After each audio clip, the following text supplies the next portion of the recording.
Voilà. Quand vous voulez.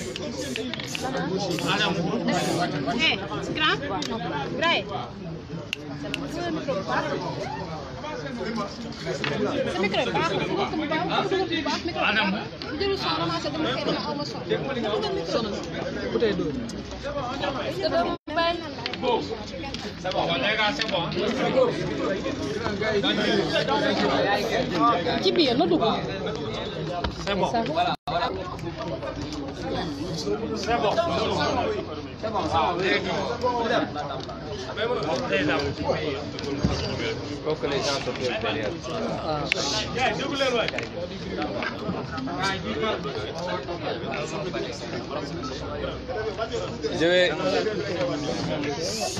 Je vais essayer de parler.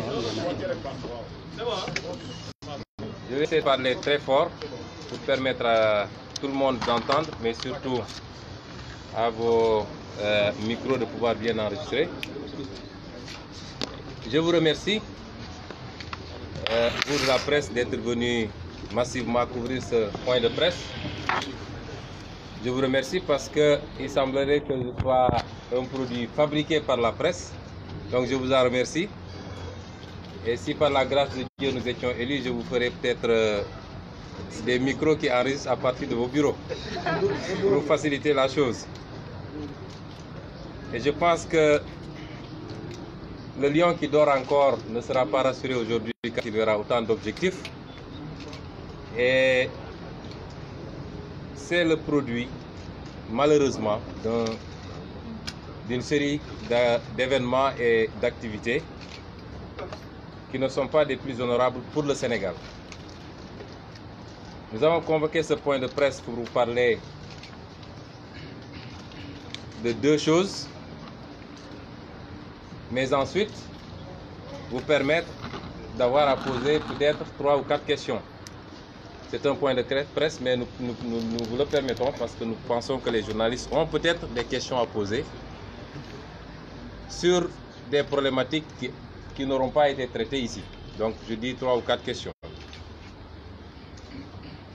Le premier élément a trait avec l'assassinat lâche et inqualifiable de notre sœur Mariama Sagna, qui était militante de Pastef Keur Massar. C'est l'occasion de représenter nos condoléances à la famille éplorée, à tout son village, mais à tous les Sénégalais qui ont compati, sans exception. En tout cas, je n'en connais pas, qui ont compati à cette mort brutale et injustifiable. Il se peut qu'il y ait un ou deux éléments qui n'aient pas compati, parce que dans un contexte de douleur comme ça, si on entend certaines déclarations politiques, évidemment ça suppose que ces personnes n'ont pas compati, et il est à se poser la question de leur humanité même. En profiter pour dire que ces enfants, puisqu'elle a laissé derrière elle 3 enfants en bas âge, seront les pupilles de notre parti politique, Pastef les Patriotes. Nous faisons ce devoir de mémoire vis-à-vis de notre sœur, d'accompagner ces enfants à tous les moments de leur vie. C'est le moment de compatir à nouveau avec tous les militants du parti, mais particulièrement les femmes qui ont été affectées, bouleversées, et leur présidente ici assise à mes côtés peut en être témoin, à tel point qu'on a été obligé de commettre les services d'une psychologue pour accompagner certaines d'entre elles, particulièrement celles qui ont été mises en confrontation avec les présumés criminels de manière directe et assez brutale. Vous m'excusez, mais c'est ça la réalité. Et elles en sont sorties extrêmement choquées. C'est le lieu également de féliciter la gendarmerie nationale pour son excellent travail, puisqu'au jour d'aujourd'hui, il semblerait que tous les suspects ont finalement été appréhendés. Le dernier en date a été appréhendé hier, si je ne m'abuse, aux environs de Tambacounda. Nous félicitons donc ces services pour la qualité de leur travail. Notre position de principe dans ce dossier était de laisser se dissiper le deuil avant de nous prononcer. Il y avait un deuil extrêmement dur pour la famille, pour l'entourage et pour le parti, mais extrêmement dur pour tout le peuple sénégalais. Nous avions considéré, en dehors d'une petite déclaration réclamant que la lumière soit faite, qu'il était indécent d'avoir à se prononcer sur cette affaire-là. Certaines déclarations nous ont été prêtées, elles n'ont jamais été tenues par nous-mêmes, puisque personnellement, j'ai pu assister avec tout le parti, accompagner la famille pour l'autopsie, accompagner la famille pour la levée du corps, mais me déplacer personnellement jusqu'en Casamance, jusqu'à Kagnobon, son village, pour assister à la prière mortuaire et assister à la mise en terre. Nous prions pour le repos de son âme, que Dieu lui accorde son paradis éternel. Sur le principe, autant nous félicitons la gendarmerie, autant nous déplorons l'attitude du procureur de la République dans ce dossier. Sur le principe de la communication du parquet, nous n'avons pas de problème. Ça doit être de règle désormais. Encore que la précipitation avec laquelle il y a eu communication du parquet dans ce dossier, alors qu'il y a énormément de crimes en cours d'instruction, de traitement sur lesquels il n'y a pas eu jusqu'à présent de conférence de presse. Je rappelle que dans la même localité, à peine une semaine à l'avant, un douanier a été retrouvé mort dans son véhicule, apparemment assassiné. Vous n'avez jamais entendu de conférence de presse du procureur. Mais sur le principe, nous n'avons pas de problème. Mais il en est autrement quand il s'agit du contenu de la déclaration du procureur. Je tiens à rappeler que le procureur de la République est rattaché au procureur général, qui lui-même reçoit ses instructions de la chancellerie et donc du président Macky Sall directement. C'est très important d'établir cette ligne. Le parquet s'est empressé de qualifier le mobile alors que l'assassin présumé n'était pas mis aux arrêts. Le procureur s'est empressé de déclarer sur un ton péremptoire qu'il n'y a aucun mobile politique à ce crime. Le procureur, 48 heures après, alors même que le principal suspect n'était pas encore appréhendé, s'est permis cette déclaration d'avoir à écarter un mobile. Pourtant, lui-même situait le meurtrier aux environs de Kaolack. Ce qui veut dire qu'il n'avait alors été ni appréhendé, encore moins entendu. Ça, c'est d'une part. Et d'autre part, il demande l'ouverture d'une information judiciaire, non pas pour meurtre, mais pour assassinat. C'est contradictoire, puisque l'assassinat est défini comme le meurtre commis avec préméditation ou guet-apens. Ce qui différencie le meurtre de l'assassinat, c'est que l'assassinat est préparé, organisé, planifié, avec un mobile à la clé. D'un côté, il écarte le mobile politique et de l'assassinat, et de l'autre, il demande l'ouverture d'une information judiciaire, non pas pour meurtre, mais pour assassinat. L'assassinat est défini comme le meurtre commis avec préméditation au guet-apens. La préméditation est le dessein formé avant l'action de porter atteinte à la vie de quelqu'un. Une telle qualification qu'il a lui-même proposée aurait dû le déterminer à être moins péremptoire dans ses conclusions au sujet d'un mobile qui, manifestement, ne pouvait être élucidé à ce stade de la procédure. Et pour cause, le dossier sera soumis à un juge d'instruction dont la charge sera de compléter les investigations et de saisir les juges chargés, le cas échéant, de prononcer une sentence pénale.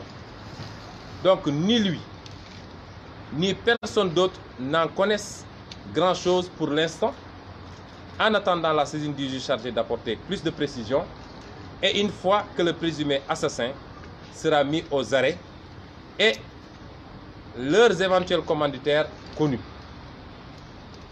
De surcroît, en réglant d'emblée la question du mobile, il aura enfreint les pouvoirs des juges appelés à trancher l'affaire. Même si le mobile est indifférent, il entre en ligne de compte dans l'application des circonstances atténuantes.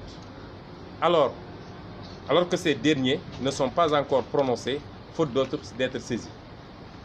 Enfin, la suite des événements prête à équivoque.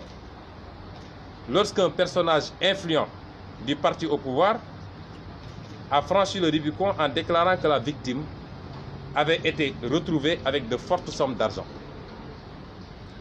Comment a-t-il pu accéder à une telle information au sujet de sommes d'argent que les enquêteurs eux-mêmes n'ont pas vues et que seul donc le meurtrier a pu emporter dans sa fuite? Était-il de connivence ou en communication avec ce meurtrier pour avoir cette information? Comment a-t-il pu accéder à cette fausse information pour une instruction frappée en principe du secret et qui ne révèle d'ailleurs nulle part l'existence de ces sommes d'argent supposées, puisque dans les PV de gendarmerie, il n'est nulle part mentionné que de l'argent ait été trouvé chez la défunte. Le strict minimum dans un état de droit serait que cette personne soit convoquée et invitée à s'expliquer. Et pourquoi le procureur n'ouvre pas une information judiciaire, ne convoque pas cette personne? Parce qu'elle appartient au régime, et dans ce pays, quand vous appartenez au régime, vous pouvez vous permettre tout, vous pouvez dire tout, vous pouvez insulter qui vous voulez, vous pouvez détourner de l'argent, être épinglé par l'OFNAC, l'IGE, la Cour des comptes, mais il n'y aura pas de suite. Pire, un autre allié du pouvoir a effectué une sortie médiatique pour affirmer connaître le meurtrier et désigner un nom à ma personne.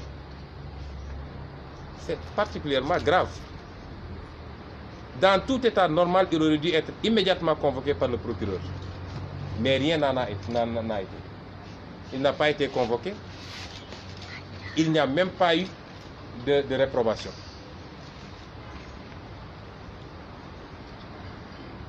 Ce qui se passe actuellement, ce que je viens de développer, nous donne les premiers éléments d'une stratégie organisée, ourdie, pour écarter la candidature de Ousmane Sonko à l'élection présidentielle. Tout ce qui est en train de se passer concourt à un seul objectif: comment faire pour écarter Ousmane Sonko de la course à la présidentielle.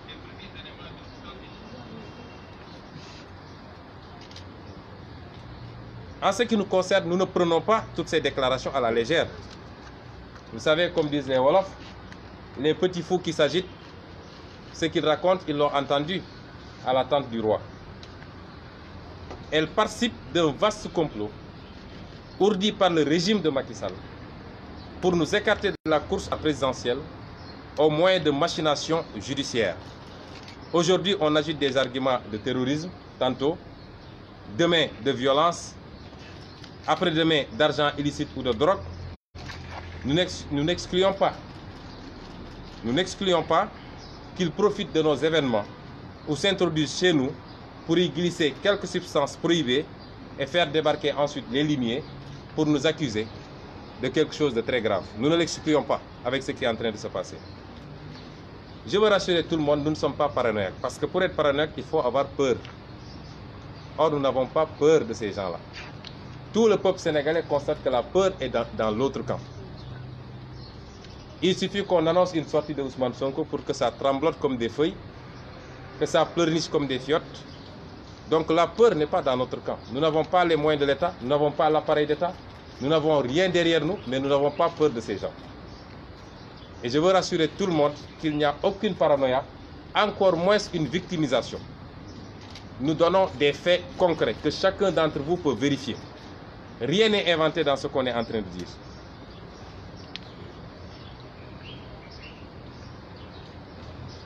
Pastef et son président. Pastef et son président peuvent se targuer d'être parmi les formations politiques et les leaders politiques les plus pacifiques du Sénégal. Jamais on a enregistré des cas de violence depuis que Pastef existe. Nous avons les militants les plus disciplinés. Nous subissons toutes sortes d'agressions. Vous n'avez jamais entendu une violence perpétrée par Pastef. Nous avons tous les moyens pour le faire. Parce que aucun parti n'a plus de jeunes que nous aujourd'hui. Et ce n'est pas des jeunes qu'on alimente, à qui on donne de l'argent. C'est des jeunes volontaires qui viennent spontanément, par centaines, par milliers. Vous n'avez jamais entendu parler de violence venant de Pastef. Nos manifestations sont organisées avec discipline. Quand nous terminons nos manifestations, nous nettoyons même la place publique qui a servi à l'organisation de cette manifestation. Personne ne pourra nous attribuer des faits de violence. Et pourtant, ceux qui parlent, vous voyez chaque jour leurs militants se taillader à coups de machette, se piquer des couteaux, le sang gicle de partout à chacune de leurs réunions. Donc si vous devez chercher la violence, il faut la chercher de ce côté-là.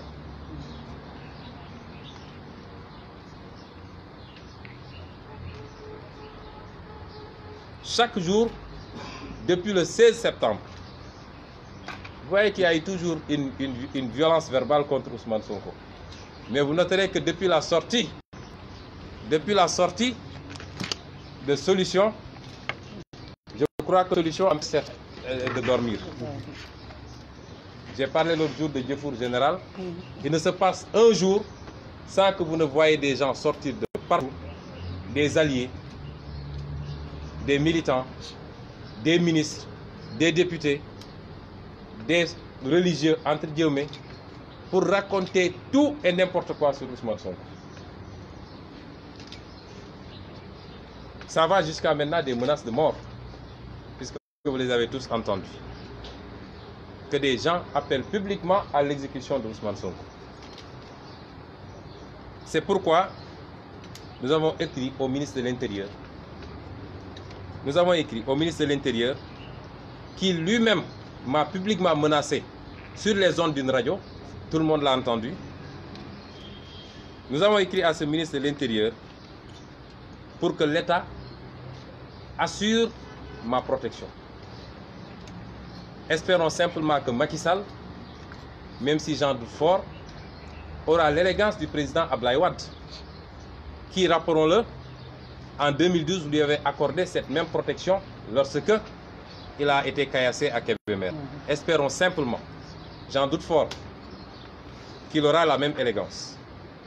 À défaut, nous avisons toute l'opinion nationale et internationale que tout ce qui nous arriverait sera de la responsabilité exclusive de Macky Sall et de son régime. Pastef ensuite est le parti le plus transparent du Sénégal. Pastef ne reçoit aucun centime.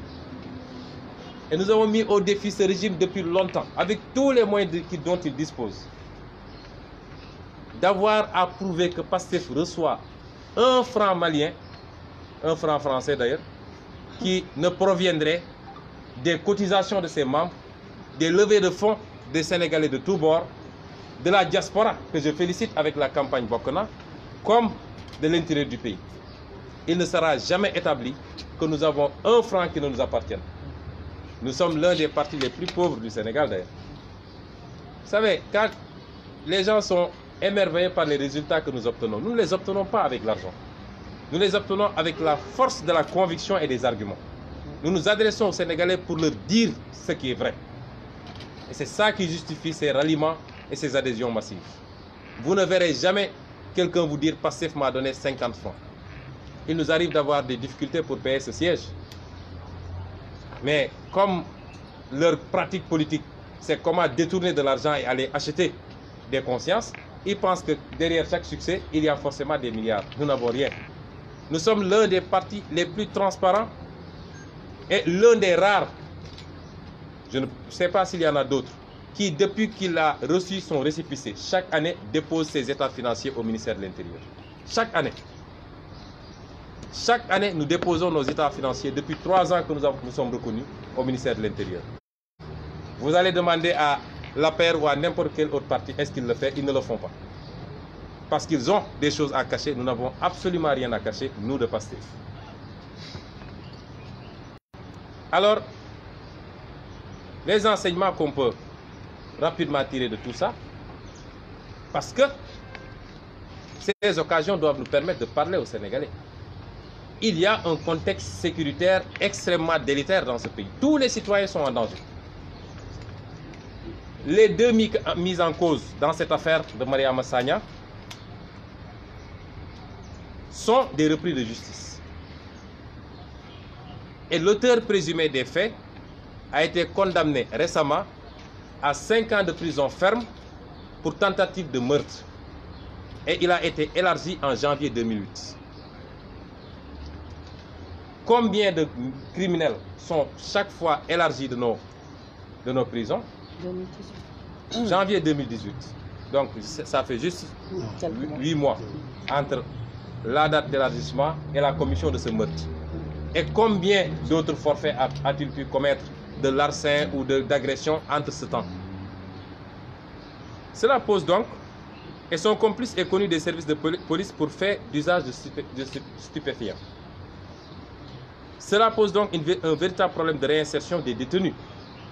Le reclassement des condamnés est une mission assignée à l'État qui, du point de vue des problèmes de sécurité, est débiteur d'une obligation vis-à-vis des Sénégalais. L'accumulation des cas de meurtre pose un véritable problème directement lié à l'échec de notre politique pénale, tant en détention qu'en milieu dit ouvert, c'est-à-dire suivi et réinsertion sociale des détenus. On peut même situer quelques origines du mal dans les pouvoirs exorbitants qui sont accordés au président de la République, notamment en ce qui concerne l'octroi des mesures de grâce. Nous avons un code qui accorde au président de la République la possibilité de gracier, mais sans l'encadrer. Aucun type de crime, de délit ou d'infraction n'est exclu. Tout criminel peut être gracié à tout moment par le président de la République. Et le régime de Macky Sall en use et en abuse à la veille de chaque fête d'indépendance, de chaque fête de fin d'année, de chaque tabaski, de chaque Korité. C'est en masse que des criminels extrêmement dangereux sont libérés. Et c'est ces gens-là qui aujourd'hui écument nos banlieues, écument toutes les régions du Sénégal et continuent à commettre les meurtres que nous connaissons. C'est extrêmement grave. Là où l'État refuse de prendre des mesures, refuse de construire par exemple de nouvelles prisons, parce que c'est lié à des croyances mystiques. Il est dit que le président qui construit des prisons ira en prison lui-même. Et c'est pourquoi nos présidents ne veulent pas en construire. Depuis Rebeuss, on ne peut pas construire d'autres prisons. C'est extrêmement grave ce qui se passe et on ne peut pas passer sous silence ces questions-là. Alors, je vais sauter sur beaucoup de considérations liées à notre politique en matière criminelle pour attaquer le deuxième dossier qui nous intéresse ici. Le deuxième dossier qui nous intéresse est relatif à ce qui s'est passé à Ziguinchor, en Casamance.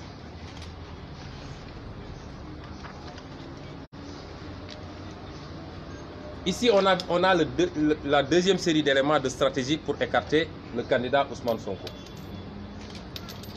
Ce qui s'est passé à Casamance, c'est qu'il y a eu un gendarme. J'insiste, je signe et je persiste. Malgré les dénégations mensongères, excusez-moi du terme, du ministre de l'Intérieur, il y a eu l'intervention d'un gendarme reconnu, identifié. C'est le gendarme Mendy. Je ne fais pas un focus sur ce gendarme, qui est un petit frère, avec qui je partage la même région, qui n'est en réalité qu'un agent qui agissait sous ordre. Donc je ne voudrais pas qu'on pense que nous nous focalisons sur ce gendarme. Ce qui nous intéresse, c'est ce qu'il y a derrière ce gendarme. Accompagné d'autres gendarmes et un chauffeur. Parce que c'est lui qu'on a formellement identifié. S'est rendu à Lindiane, chez l'un de nos collecteurs de parrainage. S'est rendu au siège de notre parti à Ziguinchor. S'est rendu à mon domicile familial chez ma mère se sont même rendus, j'allais dire, pour se livrer à un harcèlement et réclamer nos fiches de parrainage. C'est comme ça que cela s'est passé. Et quand ils ont terminé, après leur intervention, auprès des responsables politiques en charge de la collecte des signatures pour le parrainage, ils sont retournés à la caserne avec des renseignements. Les officiers de police judiciaire de la section de recherche ont procédé à l'audition de responsables politiques et un procès verbal en a ainsi été dressé et signé de façon obligée par les responsables politiques de PASTEF en l'absence d'avocats. À ce niveau, la stratégie consistait à envisager une arrestation des responsables qui seraient mis en garde à vue puis déférés au parquet. Le procureur allait signer le juge d'instruction pour l'ouverture d'une information. Et sous ce prétexte, quel que soit le prétexte qui allait sortir, moi-même, Ousmane Sonko, j'allais être interpellé comme étant le commanditaire de ce qui aurait été reproché à ces militants. Donc c'est une solution anticipatrice de la stratégie machiavélique qui est mise en place. Et chaque jour avec une nouvelle stratégie. Chaque jour, nous sommes informés d'une nouvelle stratégie. Et c'est au plus haut sommet de l'État que ça se passe, que ça se tricote. Mais pour le moment, en tout cas, ils n'ont pas encore obtenu gain de cause parce que Dieu est plus fort. Donc, nous avons constitué un avocat à la personne de Maître Djibi Ndiaye pour endiguer cette stratégie. L'avocat s'est rendu à la section de recherche de Nema à Ziguinchor, accompagné d'un huissier pour constater tous les manquements à la procédure. Entre la gendarmerie de Nema et la gendarmerie mixte de Boudodi, les agents trouvés sur place se sont renvoyés l'information poursuivie par le conseil. Au final, il a été indiqué par ces gendarmes que seul le colonel de la compagnie est habilité à communiquer avec l'avocat sur cette affaire. De tout ça, il a été dressé procès verbal et la suite judiciaire va venir. En conclusion, la gendarmerie précise que les responsables de PASTEF avaient été entendus dans le cadre normal de renseignement. En réalité, c'est la rapidité de la réaction de PASTEF qui a grippé la machine et dérouté les comploteurs. Parce que j'étais ici dans ce siège quand j'ai été appelé à 12h30 pour m'annoncer que la gendarmerie a fait irruption dans notre domicile familial. Immédiatement, j'ai demandé à ce qu'une conférence de presse soit convoquée l'après-midi. Et c'est ça qui a enrayé la machine. Sinon, le complot aurait été déroulé. Et quand nous avons fait cette sortie, le lendemain, l'administrateur général du parti, Birame Souleye Diop, a été cueilli manu militari dans son lieu de travail, dans son bureau aux impôts et domaines, pour être conduit à la gendarmerie de Tchonk et retenu pendant plus de 4 heures de temps pour extirper, pour lui extorquer des aveux ou alors des excuses, ce qu'il a formellement refusé. C'est ça qui s'est passé. Pourquoi seulement PASTEF? Certains se poseraient la question. Puisque les gendarmes, quand ils sont présentés, ont dit que c'est une mission ordinaire qu'ils feront avec tous les partis. Mais jusqu'à présent, il n'y a que PASTEF qui a été visité. Parce qu'en réalité, je disais tantôt que le lion qui dort, mais je crois qu'il ne dort plus. À la seule évocation du nom de Ousmane Sonko, c'est des hystéries globales, probablement au cœur du palais même. Et c'est dans cette stratégie de ciblage qu'on a essayé d'intimider. Pourquoi cibler les responsables de l'Indiane? Parce que c'est le fief électoral qui fait gagner Ziguinchor, simplement. Pourquoi la gendarmerie se mêle du déroulement du processus électoral? Car c'est simplement parce que ce sont les seuls officiers de police judiciaire hiérarchiquement liés au ministre de l'Intérieur qui par ailleurs est chargé des élections. Et vous vous rappelez, c'est ce même ministre de l'Intérieur qui a dit que la brigade de recherche n'intervient pas à Ziguinchor. Alors qu'il y a une section de recherche permanente à Ziguinchor. C'est extraordinaire. L'absence d'un dispositif cohérent de contrôle de l'étendue des opérations de parrainage. Car à part le Conseil constitutionnel, dont la mission est restreinte en ce qu'elle ne contrôle qu'au moment de la remise des fiches de parrainage et qu'au moment de la vérification des signatures aux fins de validation, le reste est un vide juridique. C'est ce qui justifie que la gendarmerie prétexte qu'il s'agit de renseignements. En définitive, il s'agit d'une forfaiture et nos avocats y travaillent pour la manifestation de la vérité et pour le respect des principes démocratiques. Ainsi, une citation directe a été servie à tous ceux qui sont impliqués dans cette affaire et l'audience sera convoquée pour le 7 novembre 2018 à Ziguinchor. Nous les poursuivrons pour association de malfaiteurs, violation de domicile, voie de fait et abus d'autorité. Je conclurai par dire qu'il est clair que le projet PASTEF dérange, il inquiète. Il inquiète même les tenants d'un régime corrompu, incompétent et non patriote. Il inquiète par la rapidité de sa progression auprès des Sénégalais, de la diaspora, les intellectuels, les masses laborieuses, urbaines, rurales, et surtout, cette frange jeune de tous bords. Il inquiète par la dimension internationale qu'il acquiert de jour en jour, car aujourd'hui, les chancelleries, les Africains progressistes de tous les pays, les élus européens, américains, tous s'intéressent à ce que nous faisons et nous contactent, entrent en discussion avec nous.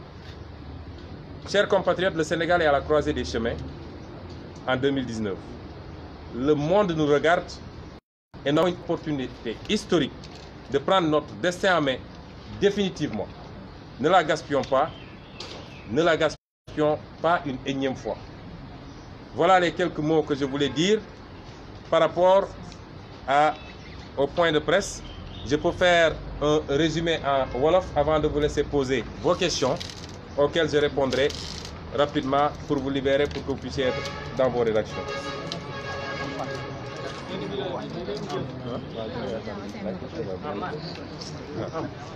Donc ci gàttal ñoo ngi leen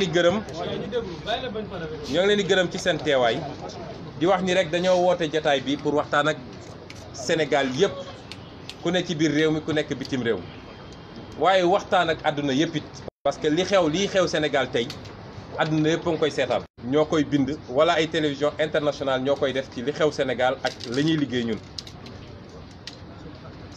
ñoo ngi commencé ñu dellu di jaale ay mbokkam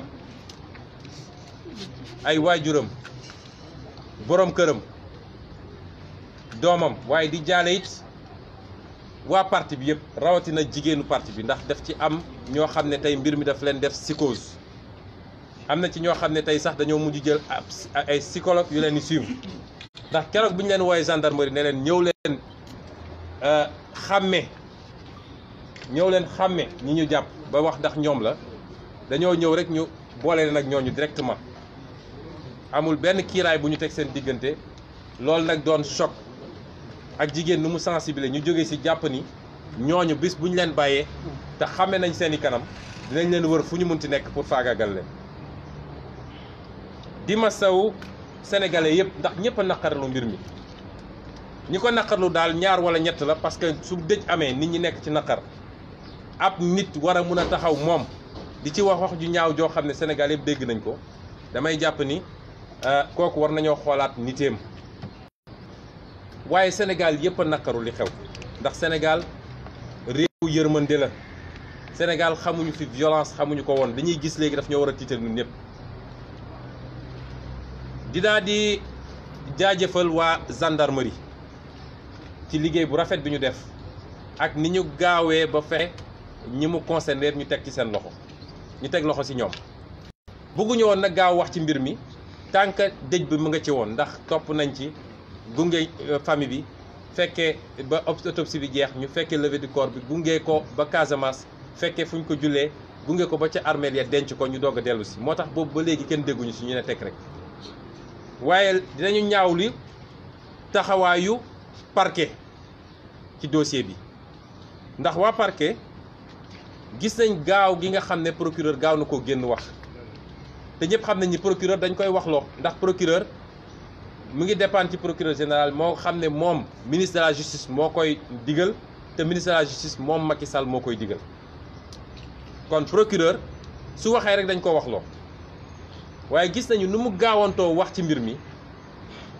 naam sax lu war a nekk la ndax loolu la yoon wax léegi bu dara amee procureur bu ñu demee ba avancé ci enquête bi war naa mën a wax leeral nit ñi waaye kii dañoo jotul avancé ci enquête bi ñaari fan lañ ci def ci jàpp gi kenn ñaar lañu jot a jàpp waaye ki ñu wax ni moom moo boom Mariama Sagna moom moo def ñaawteef bi moom jàppaguñu ko woon ba yéen ñëpp dégg ngeen ni démb ci guddi lañ ko jàpp kon ci anam googu lan moo waraloon procureur di gaawantu di génn ñu fàttaliku ni ci semaine bi ko jiitu am na ab douanier boo xam ne fekk nañ ko ci otoom ñu boom ko waaye déggu leen procureur génn te ci même quartier bi la mu gaawantu génn ba pare ci loo xam ne ki ko def jàppaguñu ko enquête guñ ko juge d'instruction saisiraguñ ko moom mu gaawantu naan mbir mi du mbirum politique daal di écarter li ñuy wax mobile politique loolu di lu doy doy war ñu jàpp ni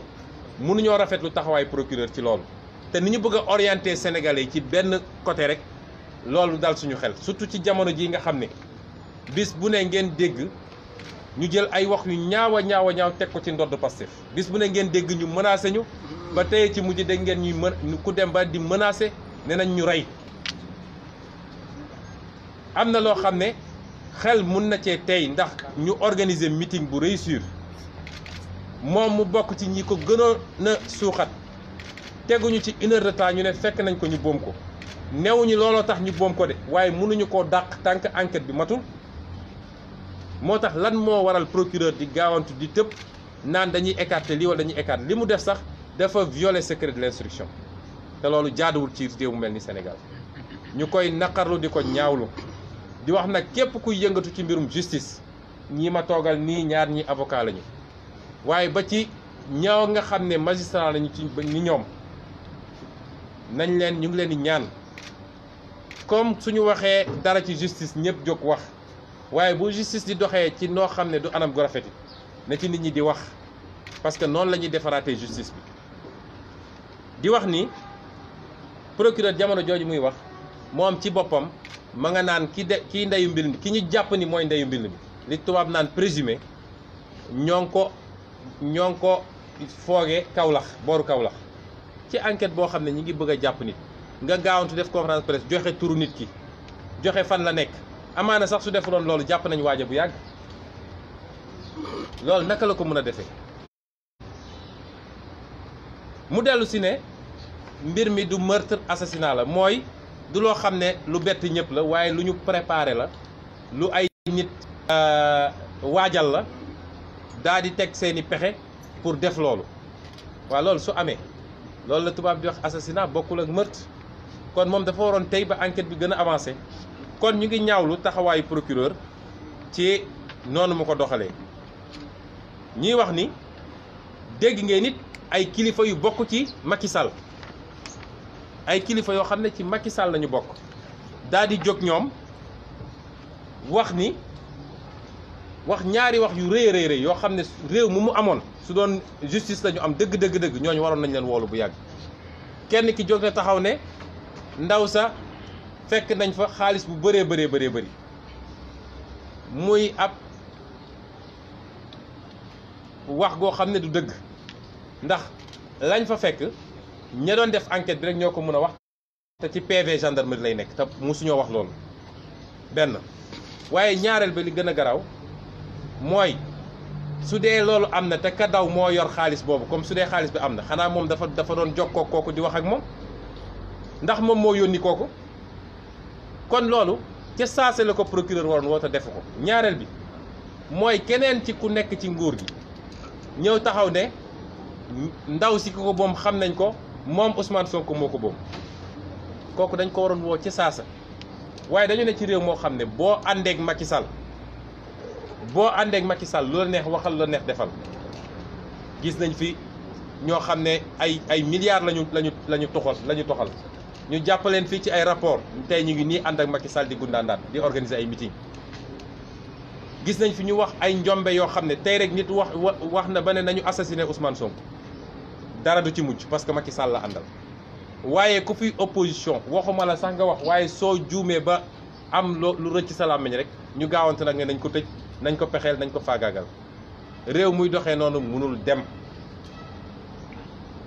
ñuy wax nag ci lii ngeen gis ni yëpp nag bu leen jàpp ni hasard la ay fani fan a ngi nii wala ay weeri weer te ñoo ngi koy defee ci fi gën a kawe ci nguur gi suba gu jot suñu toogee ñu ngay utiliser renseignements généraux yi ñu ngay utiliser tous les services de l'État ñu ngay dem ci administration yi di enquête fu ne ñu ngi fay dem lenn rek moo leen tax a jóg naka la ñuy def ba pexeel Ousmane Sonko naka la ñuy def ba Ousmane Sonko balaa élection présidentielle ñu dugal ko ci kaso bi suba ba ngoon jot ci loolu lañ nekk comme loolu ñu nag ci dem topp sama carrière dem ci entreprise yi ma mus a vérifier dem ci nit ñi fu ne ñu dem naan est-ce que jël na fi xaalis wala fu ñu dem ñu ne leen kooku musuñoo laaj fukki dërëm léegi lii moo leen dese nu ñuy fexe ba sosal ma nu ñuy fexe ba am fu ñu jaar pour kii lii ñuy wax nii naan ay xaalis fekk nañ ko ak ñi naan ji xaalis ñi lépp ci ab complot la boo xam ne ñun ñi ngi xool ni sañ nañu fexe ba am lu ñu dugal suñu biir kër moo xam drogue la moo xam xaalis la moo xam fexe ba yebal nit mu dugal fa ëllëg ñu yónni ñu gaawantu yónni alkaati yi ñu ñëw ne fekk nañu lii ci kër Ousmane Sonko wala ñu bàyyi suñuy manifestation yi ñuy organiser ñu fexe ba def fa lu ñaaw a ñaaw fexe ba am ñu ko jiiñ ci ñun ne nag Ousmane Sonko mooy responsable parce que moom mooy président parti ci pexe yooyu la ñu nekk suba ak guddi suba ak ngoon ña nga ca dañuy réunion ba ay 4 heures du matin ci lu ñuy def ci loolu te lu ñu def nag yéeg nañ ko ñoo ngi sant yàlla moo tax situation bii ni mu melee moo tax ñun bind nañu Aly Ngouille Ndiaye bataaxal ndax moom ci boppam dégg ngeen ko en tant que ministre de l'intérieur yor police yor gendarmerie yor lenn ci police ak lenn ci gendarmerie yor renseignements généraux lu ne mu yor ko mu am sañ-sañ taxaw ci rajo menacé ma man Ousmane Sonko moo tax ñu bind leen bataaxal ñoom gouvernement bi ne leen suñu sécurité yéeneen a ko war a assurer ni Ablaye Wade defoon ak yéen 2012 ba envoyé la yow Macky Sall ay waa élément wu GIGN ak élément BIP ñu assurer sa sécurité la même chose lañu réclamer fi mu toll nii lu ko mooy nag ñoo ngi jël à témoin Sénégal yëpp ak waa bitim réew yëpp ne lu ma dal man Macky Sall mooy responsable sama karaw sax su daanu woon te coiffeur daggu ko Macky Sall mooy responsable ñaareel bi mooy la xew damay tënk rek ci wolof ñaareel bi mooy la xew Casamance la xew Casamance yéen ñëpp gisal ngeen ko seen bopp mooy xëy nañu yónni fa ay alkaati lan mooy yoonu alkaati ci fichu parrainage alkaati dem nañu Lindiane ci quartier bi gën a peuplé Ziguinchor fekk fa Seydina Badji bi nga xam ne moo yor collecte bi ay témoin fekke ñu ne ko jox ñu fichu parrainage Ousmane Sonko mu ne leen joxuma ko ba ñu waxee ba wax mu ne leen toxal naa ko ma nga ca siège ba ñu dem siège ba ñoo ñu leen new fa ñu dem sama kër waajur bu jigéen muy suñu kër ñun ñëw ne nañ leen jox fichu parrainage ñu lànk ne duñ ko def la woon seeni yéene ñu toog teg ci ñaari fan ñu daal di convoqué ñooñu ñëpp lu mat juróomi nit kon xam nga lu juróomi nit seede du loo xam ne dañ koo sos ñu convoqué leen gendarmerie bëgg leen këll-këlle te convoqué leen sans la présence de leur avocat déglu leen signaloo leen ay PV ñooñu la ñu waxoon yëpp ñu jaaraat yàlla may leen balaa ñuy jógee gendarmerie ba gendarme yi ñëwoon foofa demoon mission dellu si ñu woo commandant bi ne ko gendarme yii ñoo ñëwoon suñu kër kooku bëgg a gëmm ci mbir moomu bi ñu paree loolu dañoo jël suñu avocat maître Djibi Diagne mu dem foofa Ziguinchor ànd ak huissier de justice dem na gendarmerie Néma ñooñu ne ko mbir mi léegi jël nañ ko suñu loxo ma nga Budodi ñu dem gendarmerie Budodi ñooñu ne ko jël nañ ko suñu loxo ma nga ca colonel ba mu dem ca colonel ba bëgg a nëpp mu ne ko damaa bëgg a xam suñu client yi nga woo di leen déglu à quel titre nga leen déglu PV baa ngi nii bi mu def nga xam ne huissier de justice moo ko def ñu ne foofu di nëppal bañ ca jógee la leer ba leer mooy la ñu naroon ñoom di ñu naloon su sotti woon heure bii man ñu ngi may convoqué daal di gaawantu def seen mandat de dépôt parce que li yàq seen plan yëpp mooy ñun biñ ñu ko yégalee ci bés ba midi lañ ñu ko yégal ñu woote conférence de presse 16h daal di wax ak sénégalais yëpp loolu mooy seen problème waaye teewul ci ëllëg sa ñëw nañ jëli suñu administrateur parti Birame Souleye Diop fekk ko ci bureau impôt et domaine dem téye ko 4 ans à Thionk di ko essayer waxloo pour mu dellu si lu mu waxoon wala mu jéggalu mu lànk ne defuma ko kon pexe yooyu yëpp nga xam ne ñu ngi koy tëral tey ak menaces yi nga xam ne chaque jour yaa ngi koy dégg lañ ca bëgg a wax sénégalais rek mooy nguuru Macky Sall su amee lu mu ragal tey mooy sëgg ak Ousmane Sonko comme candidat yemul ci man nag am na yeneen candidat waaye xam naa ni tere nañ leen nelaw loolu moom lu ñu wóor la koo xam ne nee nga tekkiwul dara élection législative 40 000 voix la amoon te tey soo xëyee suba ba ngoon jot am Sonko andil Sonko waaw lu ñuy ragal olof dafa ne lu yëngu nag di ko yëngale ko ëpp doole te ñoo yor renseignements généraux bis bu ne ñu ngi yor seen enquête d'opinion lu ñu pesé xam nañ ko lu ñu pesé wul xam nañ ko ba tax déposé nañu plainte pour kaawu Ziguinchor bi dinañ déposé plainte pour kaawu Mariama Sagna bi kaawu Ziguinchor servir nañu citation directe ñi nga xam ne seen loxo takk na ci mbir bi yëpp le 7 novembre la ñu war a teew ci kanamu tribunal bu boobaa dinañu wax lan moo waroon ñu dem teew foofu kan moo leen yónni woon ak lan moo taxoon ñu yónni leen mbir mi dina leer waaye dinañ ko topp ba fa mbir mi di yegg et on va voir lan moo ciy doon taxawaay justice ñu wax daal ci gàttal lii lépp nag dafa am lu muy wund mooy tey naka la ñuy def ci ay pexe soo bëggoon jot ñu ngi liggéey ci loolu pour lancer bi nga xam ne Pastef am na ko ay milliers de sénégalais muy ci àll bi muy ci taax yi muy jigéen ñi muy góor ñi muy intellectuels yi muy diaspora bi waaye surtout muy ndaw ñi nga xam ne tey ñooy 62% de la population noonu ñuy fàqee di ñëw ci Pastef defe naa moo xaw a yëngal seen i mbir ma wax nag ci lu gàtt ni am na yoo xam ne ñu ngi koy essayer gëmloo sénégalais yi bu ci njëkk mooy Pastef dafa violent wala Ousmane Sonko dafa violent violence moom ak Ousmane Sonko dañoo àndul man xarum tabaski sax duma ko rendi xam naa kenn du gis sama xar kanam di xalaat ni kii violence mu ngi ci moom kenn musul gis Pastef def fi violence du xeex du xuloo du dóoraate muy suñu biir muy suñu digganteeg ñeneen ñi te yéen bis bu ne ngeen couvrir ay événement gis seen ñoom ñu génne ay jaasi di gorante kon violence suñ koy seet feneen lañ koy seet wax ju ñaaw suñ koy seet feneen lañ koy seet ñaareel bi mooy bëgg nañ gëmloo ni Pastef daal lu lëndëm la fan la ñuy jëlee xaalis ñun amuñu dara xaalis ci boppam la ñu amut waaye ñoo xam ne jàpp nañ ni politique mooy nooy def ba tekk xaalisu réew mi daal di wër di distribuer xaalis gi jàpp nañ ni ku am succès ci politique rek forcément xaalis moo la ko jox doo mës a toog ba dégg ku la ne Pastef jox na ko fukki dërëm jeunes yi di ñëw di ñu fekk si t-shirt yi ñuy sol sax ñoom ñooy jël seen xaalis jënd t-shirt musuñoo def mobilisation ba andi ay car te saa yu ñu wootee 3000 personnes 5000 personnes ñëw amul kenn koo xam ne paas sax dañ ko koy jox ñun conviction la ñuy demee mooy pas nag mooy Pastef loolu moo leen jaaxal ci suñu progression ñuy wax sénégalais nii gis nga ñoom suñu amoon lu toll ni tarfata ayn ci preuve ci li ñuy wax heure bi maa ngi rëbës maa fay jiitu ñi fa nekk ñëpp sosal nit nag sa adversaire wala sax ñoom sa ennemi parce que léegi ñoom li ñuy def mbirum ennemi la loolu dafa yomb waaye sénégalais yi léegi dañoo yeewu de kenn mënu leen nax Macky Sall bu amoon lu toll ni tarfata ayn ci Ousmane Sonko heure bi maa ngi kaso bu yàgg ñeenti at ñi ngi wër fu ne dugg nañu fa te bu soobee yàlla ilaa yow mi diin duñu gis dara lu ñu mën a teg ci Ousmane Sonko parce que ñun duñu ñoom nag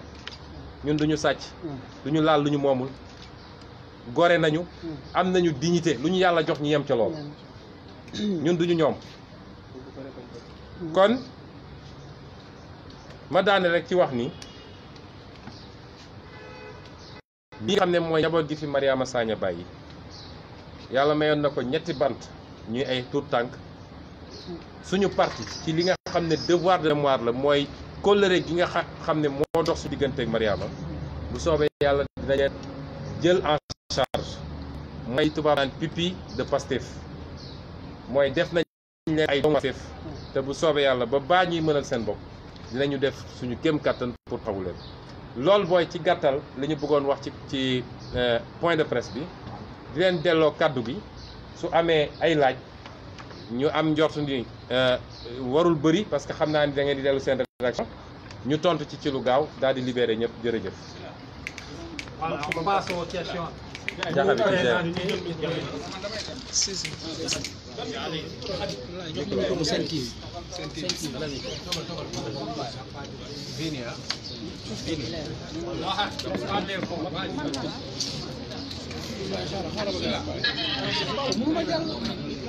jox ko micro Sen TV Sen TV bi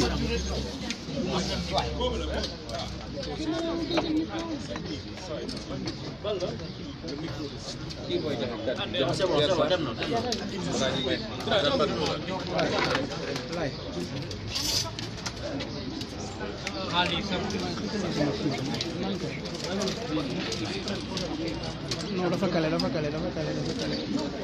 voilà ok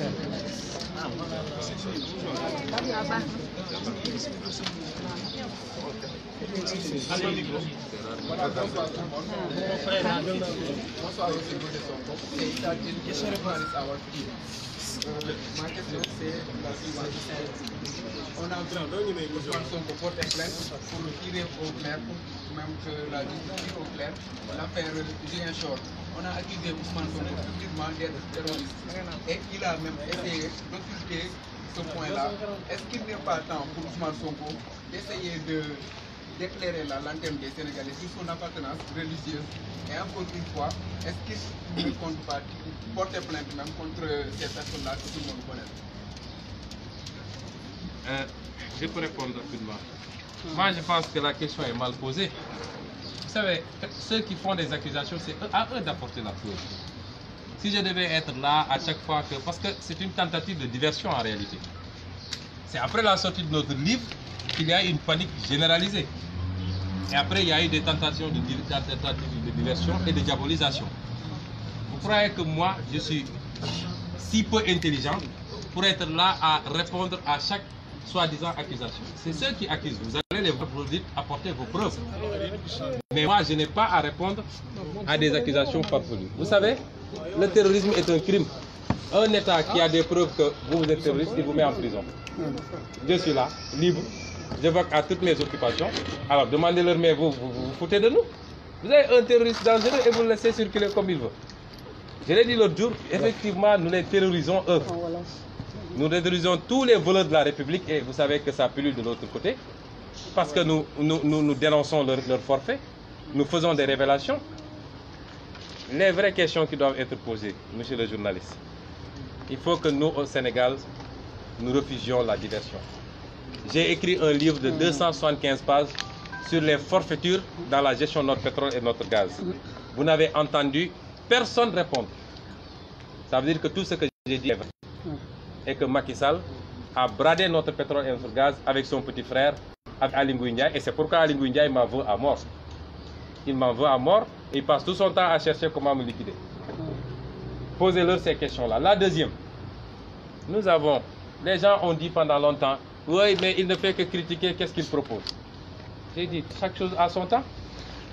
Je crois que ça a été une sorte d'onde de choc dans ce pays. C'est 233 pages et nous les avons défiées. Moi, mon seul interlocuteur, mon seul alter ego, c'est Macky Sall. Tous les petits gigolos qui s'agitent là, ils ne m'intéressent pas. J'ai publiquement défié Macky Sall en lui disant, vous avez votre PSE. Depuis 4 ans, je critique le PSE en disant que ça ne nous amènera nulle part et en le démontrant. Vous avez entendu un seul d'entre eux faire la critique de ce livre. Ils n'en ont même pas le niveau. Qui? Donc, la directrice du commerce extérieur, elle a tenu donc un point de presse ce matin. J'étais pas encore informé. Ah, donc, mais n'avancez pas donc non. des choses que... Attendez, vous êtes journaliste ou partisan de la paix? Non, non, vous n'êtes pas journaliste. Vous êtes partisan de la paix. Je dis, parce que vous vous énervez d'ailleurs, ça n'a rien à voir. Si vous êtes professionnel, vous restez calme. Je dis, faire des attaques sans savoir je n'ai entendu personne jusqu'à présent. Si on m'informe qu'il y a quelqu'un ce matin qui a parlé, moi je n'ai pas suivi la presse ce matin, je n'ai entendu personne faire la critique de mon livre. Mais mieux encore, j'ai lancé publiquement un défi à Macky Sall. Je lui ai dit, vous pouvez venir avec tout votre gouvernement, si vous voulez, et on débat. Vous avez votre PSE, nous avons notre livre de vision. Avez-vous vu une réaction jusqu'à présent? Et on nous parle de je ne sais quoi. Je rends grâce à Dieu. Je crois qu'ils sont en train de nous baliser le terrain. La tentative de diabolisation a largement échoué. Depuis 2 semaines, et je remercie tous les guides religieux du Sénégal. Je ne peux pas vous dire le nombre de coups de fil que je reçois de Touba, de Tivaouane, de Medina Baye, de Léona Niassène, de tous les foyers religieux. J'ai reçu des centaines de coups de fil. Parce que les Sénégalais ne sont plus manipulables. Ils ne sont plus manipulables. À partir de ce moment, je crois que si vous les voyez, eux, vous leur poserez la question sur comment ça s'appelle, les allégations qu'ils font et pourquoi ils ne poursuivent pas, s'ils sont sûrs de ce qu'ils disent. Je ne sais pas s'il y a... Oui, Henri Mahab Diaye du groupe Immédiat. Alors, l'autre actualité, c'est cette vidéo qui fait polémique et qui fait débat. Alors, cette vidéo, vous l'avez dit, à travers les zones de la RFM date très longtemps. Nous sommes en 2018. Est-ce que vous maintenez cette vidéo? Je vais d'abord dire, surtout ça participe de la diversion. Nous, ce qu'on veut, c'est un débat. Nous les avons défiés. Nous sommes à 4 mois d'une élection présidentielle. Les Sénégalais, ce qu'ils veulent, c'est un débat d'idées, de propositions. Nous sommes ouverts à tout débat et à tout moment. Ils n'ont qu'à venir en débat. Mais comme ils ne peuvent pas soutenir le niveau de débat auquel on les soumet, chaque jour on sort quelque chose. Vous l'avez dit vous-même, cette vidéo date de très longtemps. Deuxièmement, elle a été sortie de son contexte et pervertie. Parce que je n'ai cité aucun nom dans cette vidéo, si vous l'avez visionné. Des gens se sont permis de citer eux des noms, en disant tout ce qu'ils veulent. Deuxièmement, dans la vidéo, j'ai parlé de ceux qui ont eu à diriger le Sénégal, à gouverner le Sénégal. Vous savez, une personne ne gouverne pas le Sénégal. Il y a un président, il y a des ministres, il y a des directeurs généraux, etc. Et tous les Sénégalais, et vous y compris les journalistes, conviendrez avec moi qu'il y a des choses extrêmement graves qui se sont passées ici.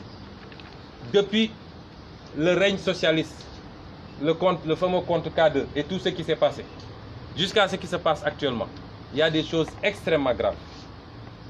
Et vous ne pouvez pas vous empêcher d'être écœuré quand vous savez ce qui se passe. Quand vous savez ce qui se passe par rapport au niveau de souffrance de ces Sénégalais. Vous voyez un petit groupe de personnes qui ne font même pas 0,0001% de la population, qui s'accaparent les richesses publiques, qui détournent l'argent public, qui détournent les moyens publics, qu'ils vont placer dans des comptes, dans des paradis fiscaux, qui s'enrichissent eux et leurs familles. Pendant ce temps, les jeunes chôment. Pendant ce temps, les gens meurent dans le désert, sont vendus en Libye comme esclaves. Pendant ce temps, les gens meurent dans l'océan Atlantique. Pendant ce temps, les gens meurent dans les hôpitaux, dans les couloirs des hôpitaux, parce qu'il n'y a pas de prise en charge. Des femmes meurent en étant transportées sur des charrettes en milieu rural pour aller s'accoucher. Quand vous savez tout ça, quelquefois, vous ne pouvez pas ne pas être écœuré. Aujourd'hui, j'ai personnellement, moi, saisi le procureur de la République qui ne réagit pas. J'ai saisi l'IGE qui ne réagit pas. J'ai saisi l'OFNAC qui est le seul à réagir sur une affaire grave de détournement qui concerne Mamour Diallo, directeur des domaines et membre éminent de la paire, qui n'est pas à son coup d'essai, parce qu'il a été épinglé par d'autres rapports, notamment l'IGE, la Cour des comptes. Une affaire de 94 milliards, imaginez-vous. 94 milliards. Assis sur du faux, c'est à propos du foncier, assis sur du faux pour enrichir 1 ou 2 hommes d'affaires, 3 ou 4 hauts fonctionnaires, 4 ou 5 politiciens. Qu'est-ce que vous pouvez faire avec 94 milliards avec le peuple sénégalais, avec les jeunes, avec les hôpitaux, avec. Quand vous vivez ça tous les jours, quand vous avez l'information, vous êtes écœuré. Et je considère que ça, c'est des crimes graves qui sont commis contre le peuple sénégalais. C'est dans ce contexte-là que je me suis prononcé. Maintenant, l'objectif, c'était de me mettre en mal avec le peuple sénégalais. Je ne pense pas qu'il sera atteint, il n'est pas atteint. Mais c'est aussi de me mettre en mal avec l'opposition, avec qui je partage un cadre. C'est tout à fait raté. Ils ont sorti cette vidéo parce qu'ils étaient informés des démarches qu'il y avait pour une rencontre et des discussions avec le président Abdoulaye Wade. Je vais vous dire la vérité, puisqu'ils écoutent tous les téléphones. Je peux vous dire que ce matin, j'ai discuté pendant 1 heure de temps avec le président Abdoulaye Wade. Et il m'a dit, je ne vous dirai pas tout ce qu'on s'est dit, mais il m'a dit, il faut dire publiquement, je t'autorise à le dire, que tu mènes un combat propre et tu as mon soutien. Ce matin. On s'est parlé pendant 1 heure de temps, il est au Qatar, je suis ici. Et je peux vous annoncer que dans les tout prochains jours, je me rendrai au Qatar pour des discussions approfondies. C'est ça qu'ils ont voulu guillotiner en s'empressant de sortir cette vidéo, c'est raté. Pas d'excuses alors. Je dis, s'excuser par rapport à quoi? À la vidéo. Il n'y a rien, il n'y a aucune excuse à se faire. Si ça a pu éventuellement heurter, ce qui n'est pas le cas, en tout cas pour le président Abdoulaye Wade avec qui j'ai beaucoup discuté, si ça a pu le heurter lui, avec qui j'ai ces relations, etc., ça peut, mais ce n'est pas le cas. Il n'y a absolument rien de grave dans cette vidéo à regretter ou à retirer ou je ne sais quoi. Je dis, j'apprécie beaucoup. Vous savez, j'ai toujours fait mon appréciation des régimes successifs. J'ai toujours dit que le meilleur président qu'on a eu, c'est le président Abdoulaye Wade. Ce n'est pas des propos de circonstance, vous pouvez voir toutes les vidéos, c'est sur YouTube. J'ai toujours maintenu cette position-là. Et je considère que cet homme ne mérite pas le traitement qui lui est infligé aujourd'hui. Moi, si j'étais président de la République, je le réhabiliterais entièrement dans ses fonctions d'ancien président. Je ne suis pas d'accord avec lui sur tout. Et dans nos discussions, on en parle. Je ne suis pas d'accord avec lui sur tout. Il y a eu du moins bon. Mais au moins sur un certain nombre d'aspects qui nous sont très chers, nous. Notamment la question du patriotisme. Il a été le seul à avoir osé à ramener l'intérêt des Sénégalais, à défendre l'intérêt des Sénégalais. Maintenant, après, quand les choses sont venues, la manière dont ça a été géré, il y a beaucoup à dire et je crois que les Sénégalais ont sanctionné par rapport à ça. Je réclame, je réaffirme tout cela et je dis, on a voulu faire d'une montagne une souris, comme ils vont continuer à le faire durant les 4 mois à venir, chaque jour avec son lot. Mais nous sommes, nous, dans une trajectoire politique. Et je pense que ce qui est recherché est toujours, malheureusement, ils ne l'obtiennent pas. Pour cette fois-ci également, ils n'obtiendront pas le résultat recherché parce que les Sénégalais, les jeunes particulièrement, les élites, tous les Sénégalais ont dépassé l'ère où ils peuvent se faire manipuler aussi facilement. Donc c'est ce que j'avais à dire sur cette affaire-là, en disant en termes de cause que, vous savez, un parcours politique. Un parcours politique n'est jamais lisse à 100%. Surtout en période préélectorale et électorale. Il y aura des hauts, il y aura des bas. On ne peut pas juger l'action de Ousmane Sonko et l'action de Pastef sur un axe ou sur un élément. Vous voyez ce qui s'est passé récemment en France lors de la campagne avec la sortie de Macron qui avait reconnu que la guerre d'Algérie était un crime contre l'humanité et qui a connu tout un tollé. Vous voyez ce qui se passe, ce qui s'est passé avec la campagne de Donald Trump. C'est comme ça que ça va se passer et les adversaires vont essayer d'exploiter la plus petite faille pour expliquer tout et rien.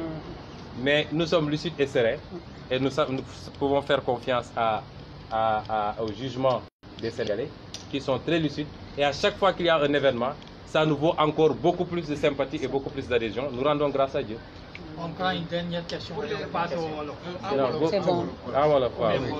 ñaari laaj yi ñu ma laaj bu ci njëkk defe naa suñu mbokk Walfadjri bi moo ko laaj ne li tax yu bëri ñu may jiiñ naan ay fii la bokk ak lii lay def ak li tax dama cee war a wax wala lu mel noonu ma tontu ko ne dafa am lu nit ñi di ut mooy fexe ba départ bi ñu jël te ñëpp dëppoo nañu depuis le 16 septembre bi lii génnee ak niñ ko génnee dafa mel ni dañu jël ab avance boobu la ñu bëgg a dagg mooy bu ñun duñu talati wax ci lii léegi liñ ci bind ci Sénégal ku ko liir liñ ci bind ci Sénégal amul domaine bu ñu bàyyi wax ci ay wax yu leer nañ daté ko chiffré ko nit nag mën na bind nit mën na ñëw ne d'accord ma le bés bu Macky Sall bëggee ñu débat dinaa ci débat ak moom mën naa ko may sax mu envoyé Boun Dionne mu ànd ak Amadou Ba ndax moom xam naa ni day tukki bis bu bëggee dinaa ci débat ak moom waaye keneen ku ci wax dina am ku koy tontu ci biir parti bi ndax suñu parti bi kenn ëpp ñu cadre macha allah loolu moom dañ koo am gis ngeen keroog bi ñuy lancé mouvement des cadres plus de 300 cadres fa ne woon kon te boolewuma ci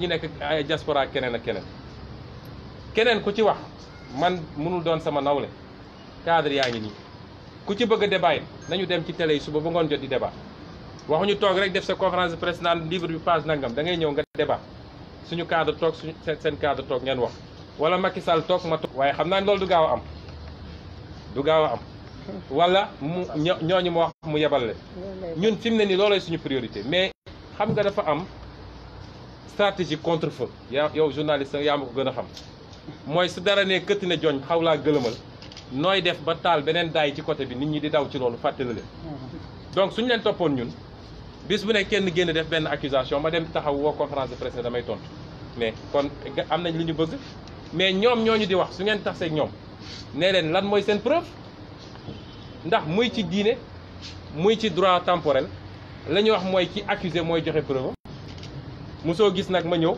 ne la yow da ngaa sàcc ba pare ne la yow yaay prouvé ni sàcco loolu tax àndu moom man ak CREI parce que CREI day ñëw ne la da lay jàpp d'abord denc la ba pare nag ñu wër àdduna ne ñoo ngi wër ndax am nga compte bancaire wala lii wala lële alors que justice ñun li ñu jàngal mooy le principe est accusatoire kii accusé nag mooy andi ay layam waaye Sénégal nga gis ku ñëw accusé nit ba pare ñu ne kooku yow léegi andil sa lay loolu ñun duñ ci dugg bu ngeen dajeek ñoom laaj leen li ñuy wax fan lañ ko teg ak lu tax loolu bu dee am na Ousmane Sonko nekk fii di dox ay soxlaam di def ay conférence de presse am di tukki ak yooyu pourquoi loolu su dee am na te am nañ ci lu toll ni puso ci preuve li tax Ousmane Sonko nekk ni question boobu ngeen war a laaj bis bu ngeen ko laajee su ngeen amul tontu di ngeen xam fu dëgg nekk la ca des nga baal ma am na lu nga xam ne tam wax nga ko ci kilifa diine yi yenn yi déggante ngeen ginnaaw kàddu yooyu nga xam ne man bis bu ne avant lii sax bis bu ne ma déggante kilifa diine yi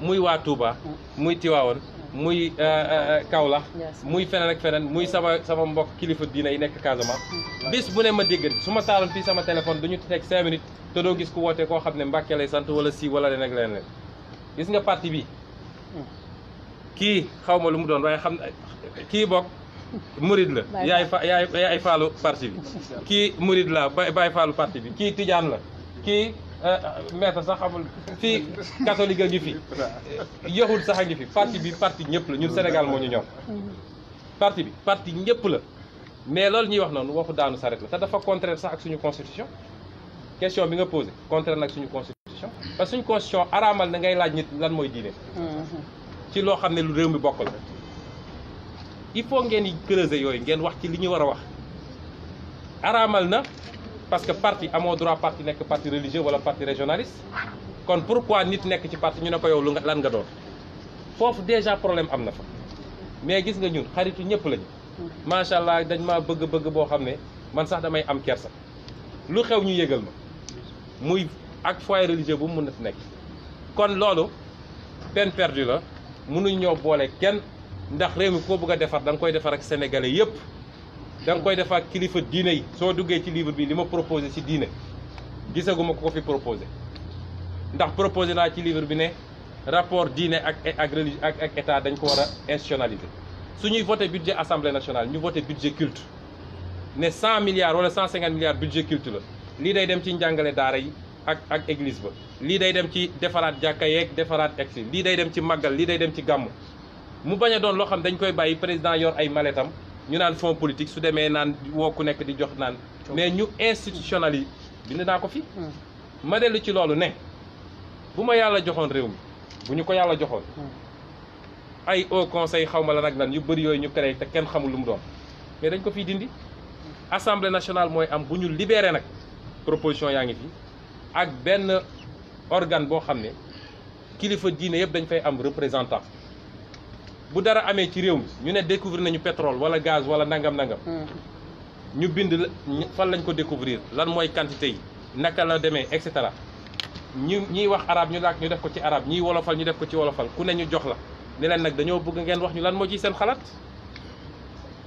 noonu ngay associé kilifa diine yi tey ku bëgg a développer mbay ci Sénégal soo ci associé wul kilifa diine yi doo développer mbay parce que la ñuy bay ci àll bi kenn bay ko fi kon ku bëgg a gëmloo nit ñi nit mën ngaa yor Sénégal te doo sukkandiku ci kilifa diine yi xanaa Senghor sax nga xam ne bokkuñu woon diine mais ci kilifa diine yi la sukkandiku kon yooyu ay waxu kacaw la yoo xam ne amul bopp amul genn mais li may ñaan suñu bokk journaliste rek delloo leen ko ci ñoom ñu ko wax su ngeen demee sénégalais dañoo waroon génn def marche ne état du Sénégal nag état bu irresponsable ngeen parce que nu ngeen mën a am ay terroristes yu doxantu ci réew mi ngeen seetaan leen ça veut dire que ñun bombe mën na kalaate fii à tout moment maintenant nag waxoon naa ko keroog ñoom moom dañ leen terroriser càcc yi ñu nekkee randal gi ñu nekkee ñaawtee fi ñuy def te ñu koy yéegal Sénégalais yi loolu moo leen terroriser su dee loolu rek ñun d'accord nañ ma tontu nag ci ki laaj léegi ci li jëm ci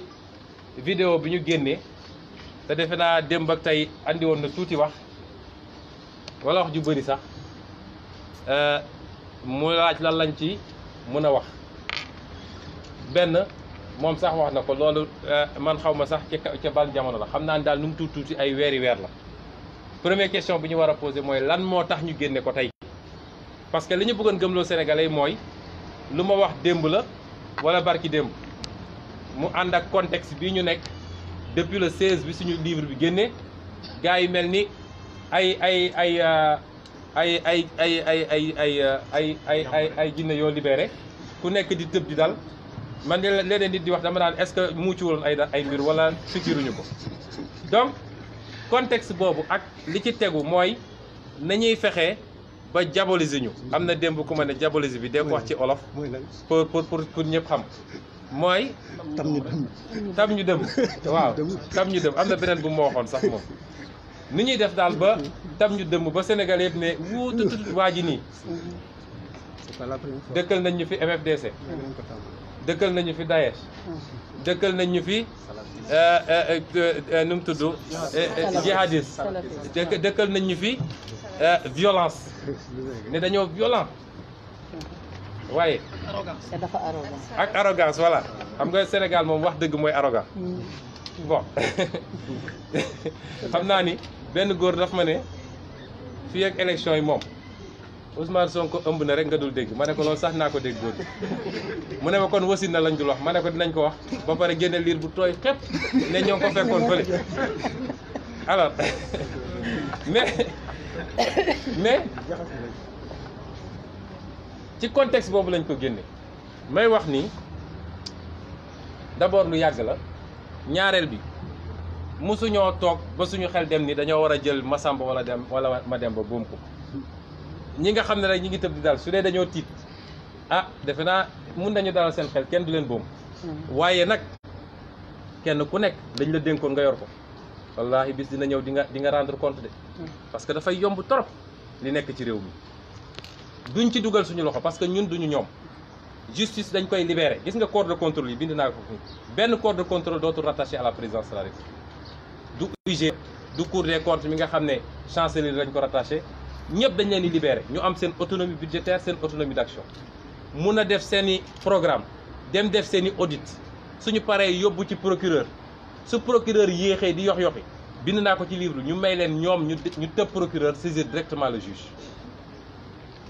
waaye defe naa du soxla sax ay audit yu bëri ndax li fi nekk ci rapport ku ko génne woon faxas rek mbir mi léegi mu leer loolu coow yi nga gis yëpp nag loolu mooy seen ragal waaye wax ji li ko andi moo ëpp solo mooy léeg-léeg da ngay am lu la métti ci sa xol léeg-léeg da ngay wax bi ngay wax da ngay am lu la métti ci sa xol parce que réew mu mel ni Sénégal ñu ne bokk nañu ci ñaar fukki réew ak juróom yi gën a ndóol ci àdduna paj bu baax amu fi lekk gu baax amu fi dëkk gu baax amu fi école publique amu fi ndaw yaa ngi jël jël désert bi naan dañuy dem Europe ñu leen di torturer ci dëkku naar yi wala di leen jaay comme esclave fii ci Libye ñiy dugg ci géej gi bis bu ne ngeen gis image yi c'est intenable ay ndaw yoo xam ne néew yi lañuy collecté mel ni ay gunóor chaque jour ngeen gis loolu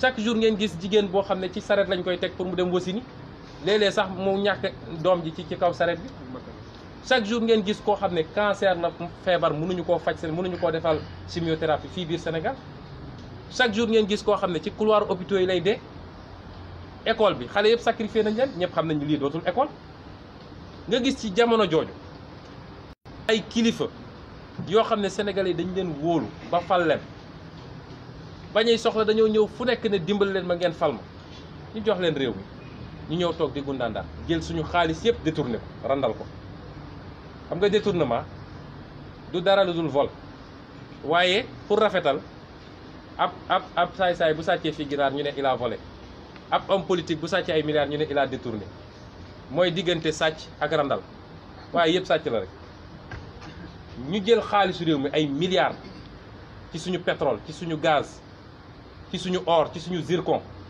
marché public yi ñu surfacturé ko lu jaroon jar fukk ñu def ko ñeent fukk ci lépp loo xam ne impôt sénégalais yi la parce que jaaykatu caaf bi toog fi di jaay caaf su liggéeyee ba ngoon dugg ci boutique bi am 1000 francs ne xaaral ma jënd lu ma defee sombi pour sama famille ma ngay fay TVA impôt googu la ñuy jël yóbbu assemblée ñu voté ko ñu jox ko budget Macky Sall ak nguuram ñu jàpp xaalis bi di ko randal ñii ubbi ay compte dans des paradis fiscaux ñii seen njaboot nekk à un rythme de vie boo xam ne suñu la nee oto bi oto yi seen doom yi di dawal rek da ngay jom loolu nga koy gis bis bu ne te yàlla may la nga nekk sama position man di lu bëri di gis lu bëri léeg-léeg sa xol dafay xaw a jóg te loolu sénégalais bu mu naqariwul rek wax dëgg yàlla doo patriote ñëpp la war a métti parce que am nañu tout ce qu'il faut pour faire ce pays là defar ko rapidement ba mu des nag kilifa politique yi ñu war a am loolu mooy andi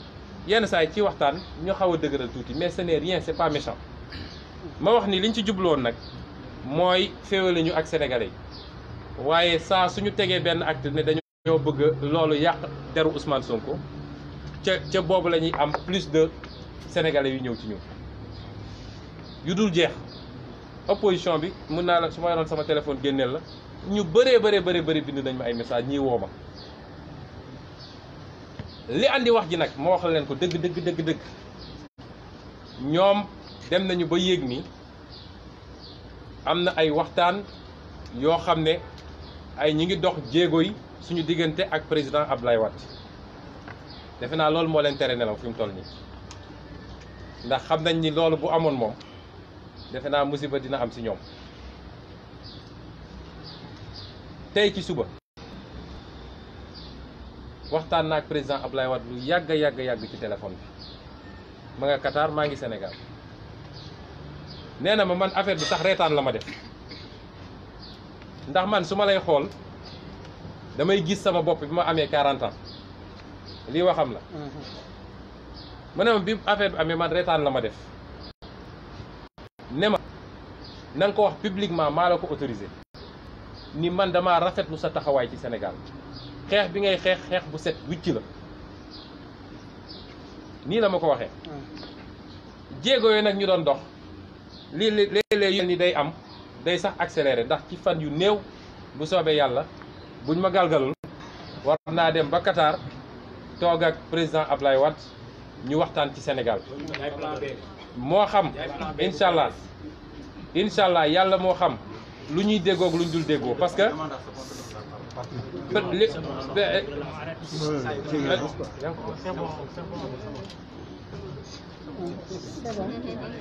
le plus important man mooy waxtaan nañu continuer waxtaan rek dinañu ànd duñu ànd yàlla rek ko xam parce que man politique am na lu ma jaral seede yi ma yàgg a seede ci président Abdoulaye Wade mi ngi fii vidéo yi bëri na fi defe naa c'est le seul président boo xam ne def naa ay seede ci moom te lii ñëwagul woon recevoir na ma fii ñu toog waxtaan lu yàgg bi ma génnee dama seede ci li ma gis ak li ma conseillé yàgg naa taxaw publiquement ne jàpp naa ni li ñu am ci président yépp moom Abdoulaye Wade moo ci gën te jëfam da koo wone ànduma ak moom ci lépp sénégalais yi bëri ànduñoo ak moom ci lépp loolu tax mu perte pouvoir en 2012 waaye au moins ci benn fànn boo xam ne ñun lu ñu ñor la mooy gëm sa bopp gëm sa réew bëgg sa réew patriotisme ci moom laa gisee président boo xam ne daan na taxaw jàkkaarloog tubaab yi jàkkaarloog étranger yi ne leen lii d'accord ma ko yéen parce que sama réew lii moo ci gën ki fi nekk lu mu def dàq nañu ay sénégalais yi newoon ci port bi dàq na ay sénégalais yi newoon ci aéroport bi delloo si na mais xool leen li mu def ci suñu pétrole man gëm naa ni ci acte yi ma gis loolu dama jàpp ni moom moo ci def loo xam ne mun nañ ne lii mun na méngoog ñun li ñuy xeex la ca des nag xeex na pour suñu intérêt dellu si fii moo tax léeg-léeg nit ñi ne jamonoom au moins xaalis bi daan na circuler nga dégg ñeen bu saa dégg président Macky Sall naan c'était l'argent sale l'argent sale moo doon circuler mais loolu amoon na la ca des nag mooy xaalis bi mu ñëwee biir Sénégal naka lañ ko utiliser man lu bëri d'accord ma ci keneen ak keneen d'accord ci mais loolu peut-être loolu tax sénégalais yi sanctionné ko kon su dee objectif bi yëpp mooy woon nu ñuy def ba féewale opposition bi Khalifa Sall sama mag la sama xarit la seeti naa ko keroog Rebeuss waxtaan nañu lu yàgg Ablaye noonu ñeneen ñi fi nekk opposant yëpp dañu bokk suñu front wax dëgg yàlla relation yu rafet laa am ak ñoom te noonu lañ koy continuer doxale ànd nag léeg-léeg mu am des hauts et des bas mais ma dalal xelu ñëpp nii ñun benn objectif la ñu am opposition bi duñu cible keroog bi ñuy lancé Pastef Dakar fii ñaari weer ci gannaaw enregistrement yaa ngi fi ñi fa nekkoon ñëpp dama leen ne bëgguma dégg benn militant Pastef muy wax dara lu jëm ci opposition bi ñaari weer ci gannaaw te loolu mooy suñu doxalin parce que opposition bi du suñu adversaire léeg-léeg nga dégg ku jóge ci génn ci opposition bi sax daal suñu kaw dañu dañ naan buñ ko tontu parce que on est concentré sur l'essentiel mooy ce régime de Macky Sall il faut mu jóge fi en 2019 kon loolu daal laa mënoon wax ci gàttal ñu ngi leen di gërëm ñu ngi leen di sant. Merci.